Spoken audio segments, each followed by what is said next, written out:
નમસ્કાર વિદ્યાર્થી મિત્રો, આજે યુનિટ 10 ની અંદર ઇન્ટરનેટ ટેકનોલોજી નો આપણે કઈ જગ્યાએ ઉપયોગ થાય છે તેની વાત કરવાની છે.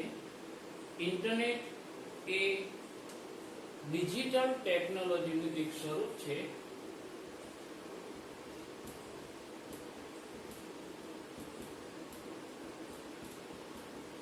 ડિજિટલ ટેકનોલોજી નો એક પ્રકાર છે.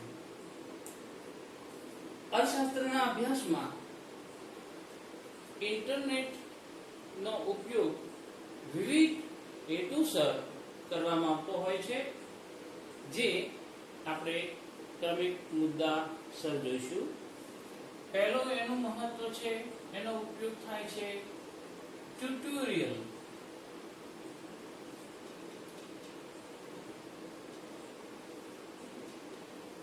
ટ્યુટોરિયલનો એક હેતુ સિદ્ધ થાય છે, સંગ્રહનો હેતુ સિદ્ધ થાય છે.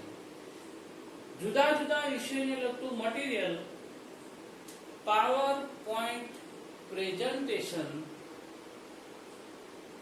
દ્વારા કેટલીક વેબસાઇટ પર મૂકવામાં આવે છે. આપણે આ મટીરીયલને જોઈ શકીએ છીએ, વાંચી શકીએ છીએ અને એનાથી એક ટ્યુટોરિયલનો હેતુ સિદ્ધ થાય છે. તમામ પ્રકારની માહિતી વાંચી શકીએ, જાણી શકીએ અને એ ઇન્ટરનેટ ટેકનોલોજી દ્વારા જ શક્ય બને છે. એટલે એક ટ્યુટોરિયલનો હેતુ સિદ્ધ થાય છે. આ એનું પહેલો ઉપયોગ છે. ઇન્ટરનેટ ટેકનોલોજી દ્વારા એક ટ્યુટોરિયલનો હેતુ સિદ્ધ થાય છે. બીજું એનું મહત્વ છે ત્વરિત શિક્ષણ કે જાણકારી.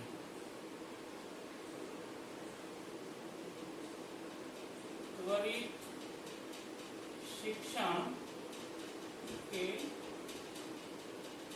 જાણકારી. ખૂબ ઝડપથી ત્વરિત શિક્ષણ મેળવવું હોય, જાણકારી મેળવવી હોય તો આપણે આ ઇન્ટરનેટ ટેકનોલોજી દ્વારા મેળવી શકીએ છીએ. કેટલીક શૈક્ષણિક સંસ્થાઓ અને યુનિવર્સિટીઓ એમના નિષ્ણાતો જે છે, એમના ભાષણો છે, એમના ઉચ્ચ વિચારો છે, એમના વિડિયો છે, એ ઓપન એક્સેસ લિંક પર મૂકે છે. ઓપન એક્સેસ લિંક, આ વેબસાઇટની લિંક પર નિષ્ણાતો પોતાના ભાષણો મૂકે છે. ઘણીવાર આવી વેબસાઇટ દ્વારા આપણને વર્ગખંડ જેવું ભાષણ, વર્ગખંડ જેવું ભણવાનું પણ મળે, વર્ગખંડ જેવું શીખવાનું પણ મળતું હોય છે, જે આધુનિક સમયની અંદર આપણે જોઈ શકીએ છીએ. દાખલા તરીકે અર્થશાસ્ત્ર જે આપણો વિષય છે, એ અર્થશાસ્ત્ર વિષય અને બીજા અન્ય વિષયોમાં વિશ્વવિખ્યાત યુનિવર્સિટીઓ ના નિષ્ણાતો અને તજજ્ઞોના વ્યાખ્યાનો મૂકવામાં આવતા હોય છે, જેથી સમગ્ર વૈશ્વિક જાણકારી આપણે ઝડપથી પ્રાપ્ત કરી શકીએ. આ ઇન્ટરનેટ ટેકનોલોજીનો ચમત્કાર છે. મિત્રો, ઇન્ટરનેટ ટેકનોલોજી દ્વારા સેકન્ડોમાં ઝડપથી આપણે શિક્ષણ મેળવી લઈએ છીએ, પ્રાપ્ત કરી શકીએ છીએ. એ જ રીતે કેટલીક વાંચવા લાયક સામગ્રી. હવે ત્રીજો ઉપયોગ છે વાંચવા લાયક સામગ્રી.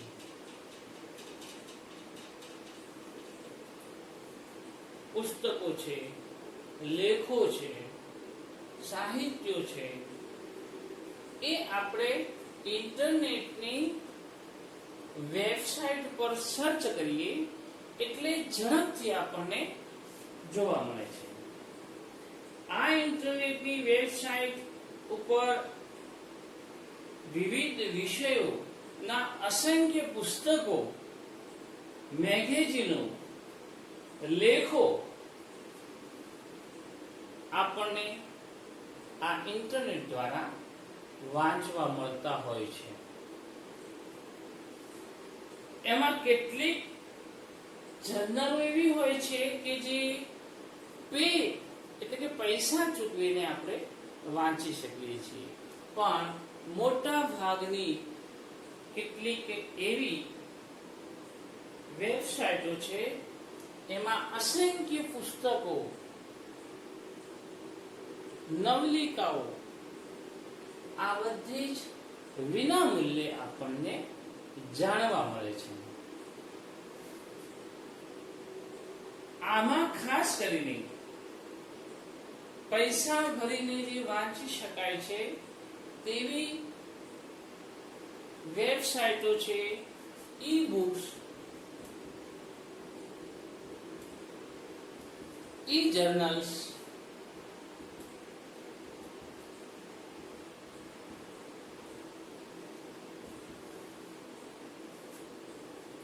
મિત્રો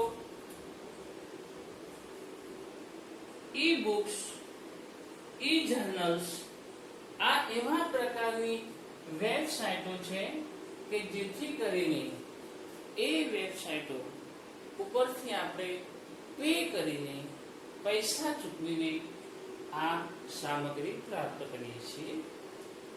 પછી ચોથું મહત્વ તરીકે આપણે જુદા જુદા પ્રકારની વિવિધ માહિતી મેળવવી હોય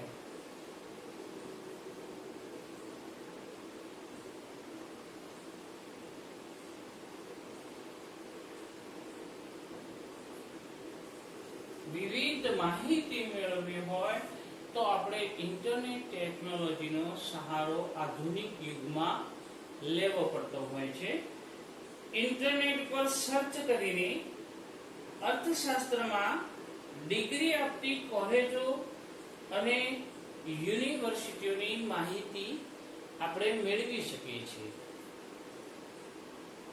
વિવિધ કોલેજો અને યુનિવર્સિટીઓ પોતાની સંસ્થાની સ્થાપના વિશે, પોતાની સંસ્થાની રિઝલ્ટ એટલે કે પરિણામો મૂકતા હોય છે, સંસ્થાએ કરેલો વિકાસ મૂકતા હોય છે, અને આ વિવિધ પ્રકારની જે માહિતી કોઈ પણ વ્યક્તિ, વિદ્યાર્થીને, અભ્યાસુને જો પ્રાપ્ત કરવી હોય તો એ ઇન્ટરનેટ પર સર્ચ કરીને આ વેબસાઇટ ખોલીને એ સંસ્થા વિશે, એ કોલેજ વિશે તમામ જાણકારી ઇન્ટરનેટ ટેકનોલોજી દ્વારા મેળવી શકે છે.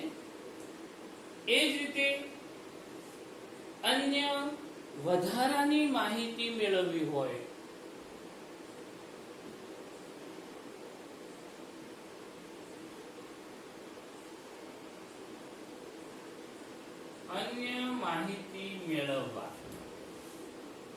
જો અન્ય માહિતી આપણે મેળવવી હોય તો ઇન્ટરનેટ પર સર્ચ કરીને આપણે વિવિધ અર્થશાસ્ત્રીઓના વ્યાખ્યાનો, સંદર્ભ પુસ્તકો, ક્વોટ એટલે એક પ્રકારનું ટાંચણ,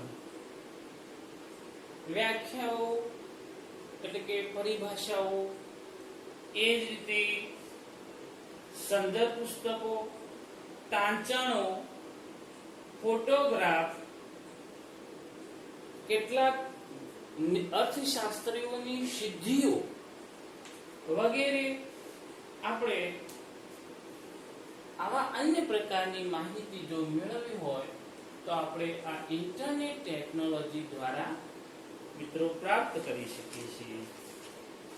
હવે ચોથું મહત્વ છે આંકડાકીય માહિતી મેળવવી હોય.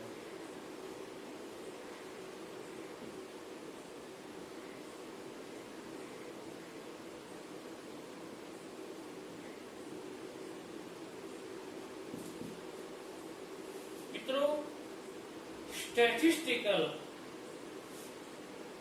એટલે કે આંકડાકીય માહિતી જો મેળવવી હોય તો આ ટેકનોલોજીનો આપણે ઉપયોગ કરીએ છીએ. ઇન્ટરનેટ પર કહેવાય છે કે ઇન્ટરનેટ પર વિશ્વસનીય સ્ત્રોત દ્વારા આધુનિક આંકડાકીય માહિતી મેળવવામાં આવે છે. ખાતરી કરેલી માહિતી મેળવવામાં આવે છે. વિશ્વસનીય સ્ત્રોત વાળી માહિતી મેળવવામાં આવે છે. મિત્રો, વિશ્વસનીય સ્ત્રોત એટલે શું?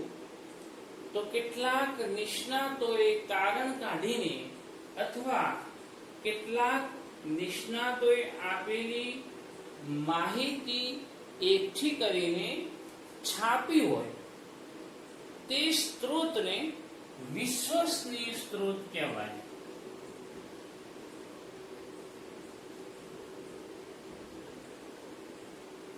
નિષ્ણાતોએ આપેલી માહિતી એકઠી કરીને છાપવામાં આવી હોય તો એ માહિતી એ સ્ત્રોત અને વિશ્વસનીય સ્ત્રોત કહેવાય છે. બધાને એના ઉપર વિશ્વાસ રાખવો પડતો હોય છે. તો મિત્રો, આ વિશ્વસનીય સ્ત્રોત ની અંદર ખાસ કરીને RBI, reserve bank of India. હવે આરબીઆઈ ની વેબસાઇટ ખોલો તો દેશની તમામ બેંકોની નાણાકીય માહિતી આપણને જાણવા મળી જાય. એ જ રીતે જો તમે ઇન્ટરનેટ પર કૃષિ મંત્રાલય,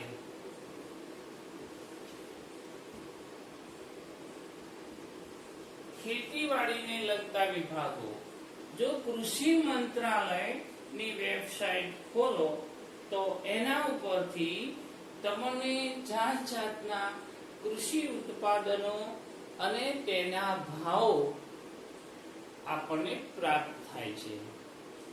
એ જ રીતે નાણાં મંત્રાલયની વેબસાઇટ ખોલીએ, નાણાં મંત્રાલય, તો આપણને બજેટ, અંદાજપત્ર જાણવા મળશે. નાણાં મંત્રાલય દર વર્ષે ફેબ્રુઆરીના અંતે દેશનું અંદાજપત્ર બહાર પાડે છે. એટલે જે તે વર્ષનું નાણાં મંત્રાલયની અંદર જે તે વર્ષનું અંદાજપત્ર જાણવું હોય તો એ દેશનું નાણાં મંત્રાલયની વેબસાઇટ ખોલીએ તો આપણને એનું બજેટ, અંદાજપત્ર જાણવા મળે છે. પછી વાણિજ્ય મંત્રાલયની જો વેબસાઇટ ખોલીએ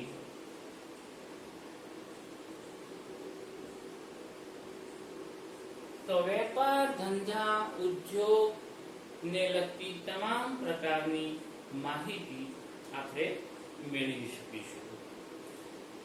આ ઉપરાંત અન્ય કેટલીક સંસ્થાઓ છે જેવી કે CSO, સેન્ટ્રલ સ્ટેટિસ્ટિકલ ઓર્ગેનાઇઝેશન, કેન્દ્રીય આંકડાકીય સંસ્થા, એ દેશની અંદર તમામ પ્રકારની આંકડાકીય માહિતી એકઠી કરે છે અને ઇન્ટરનેટ ટેકનોલોજી દ્વારા આપણને એ જાણવા મળે છે. પછી NSSO, નેશનલ સેમ્પલ સર્વે ઓર્ગેનાઇઝેશન, આ સંસ્થા દ્વારા આપણને એક પ્રકારની તમામ પ્રકારની સેમ્પલ સર્વેની માહિતી પ્રાપ્ત કરે છે. પછી WHO, વિશ્વ આરોગ્ય સંસ્થા, વર્લ્ડ હેલ્થ ઓર્ગેનાઇઝેશન, આ વેબસાઇટ ખોલવામાં આવશે તો આપણને ઇન્ટરનેટ ઉપર દેશને, જનતાની, લોકોની આરોગ્યની જાળવણી, આરોગ્ય અંગેની તમામ માહિતી પ્રાપ્ત થઈ જશે. એ રીતે UNO, CMIE, central monitoring Indian economy, પછી ILO, ઇન્ટરનેશનલ મજૂર સંગઠન લેબર ઓર્ગેનાઇઝેશન એ આપણને દેશના શ્રમિકોની માહિતી આપશે. એ જ રીતે IMF ઇન્ટરનેશનલ મોનેટરી ફંડ નાણાં મંત્રાલયને લગતી મોનેટરી ફંડ એટલે કે જે કઈ સર્ચ કરવામાં આવે છે, સંશોધન કરવામાં આવે છે, એની માહિતી આપવામાં આવે છે. તો મિત્રો આ બધા જ પ્રકારની જે વેબસાઇટો છે એ આપણે જો ખોલીશું તો આપણને ઇન્ટરનેટ ટેકનોલોજી દ્વારા તમામ પ્રકારની વૈશ્વિક પરિપૂર્ણ માહિતી આપણે ઘેર બેઠા જાણી શકીએ છીએ, ગમે તે સ્થળે જાણી શકીએ છીએ અને આનો આપણે ઉપયોગ કરીને આધુનિક યુગમાં આપણે નિપુણતા પ્રાપ્ત કરી શકીએ. અસ્તુ.